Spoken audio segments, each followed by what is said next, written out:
For today's ulam nga ay nakagawa ako ng healthy version ng sisig. Ito nga pala ay gawa sa tofu or sa tokwa. Napakasarap talaga nitong ulam sa kanin at pwede rin itong pangpulutan. So meron ako ditong 4 na pirasong tokwa na fresh.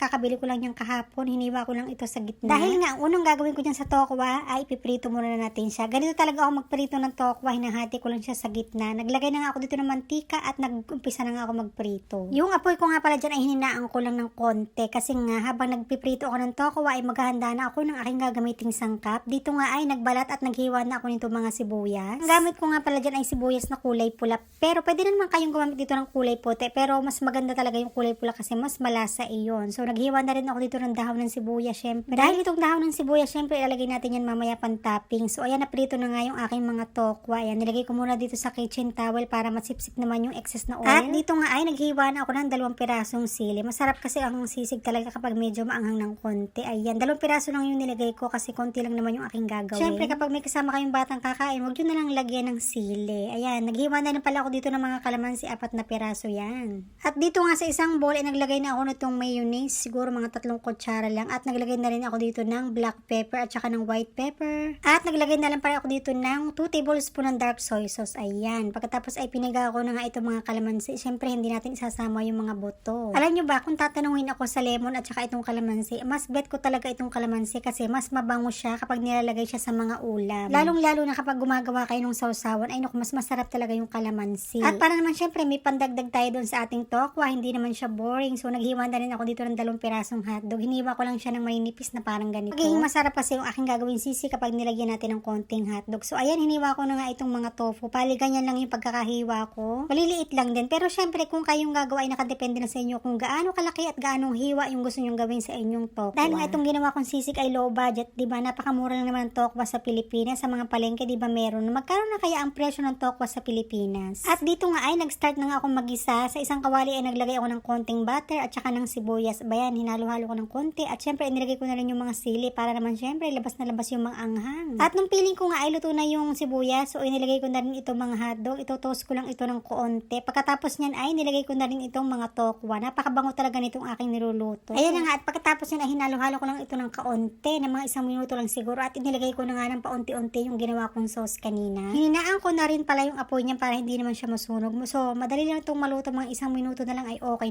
na ito. At habang nga ito iniluluto ko ay medyo natatakam na ako kasi ang sarap talaga nito kasi nakagawa na ako nito dati. Ngayon lang talaga ako nakapag-video at na-share sa inyo yung aking recipe ng aking tokwang sisig. Medyo nakulangan pa nga ako ng konti sa toyo at medyo parang hindi pa siya makulay kaya nag-add pa ulit ako ng another 2 tablespoon ng soy sauce. Ayan. Nung okay na nga ay syempre ang pinakalas kong inilagay itong mga dahon ng sibuyas para naman syempre may green yung ating gagawing tokwa sisig. Napakabango talaga ng aking niluluto. Nakakagutom ba? Napakasarap naman talaga kasi ng sisig pero hindi naman talaga pwedeng lahat ay makakain ng lalong-lalo na yung mga high blood. Kaya naman ito sa mga high blood ay pwede ito sa inyo o di pa pang alternative sa karne. Kasi nga itong tokwa di ba medyo low carb siya ng konti kaya naman medyo healthy ang ating tokwa for today's video. At ito na, luto na nga yung ating tokwa sisig. Kaya naman syempre ilabas na yung umuusok na kanin kasi napakasarap talaga dito sa kanin at pwede rin itong pampulutan syempre. Kung nakikinibings ka sa sisig at ikaw ay low budget, ito na lang yung gawin mo. Magluto ka na.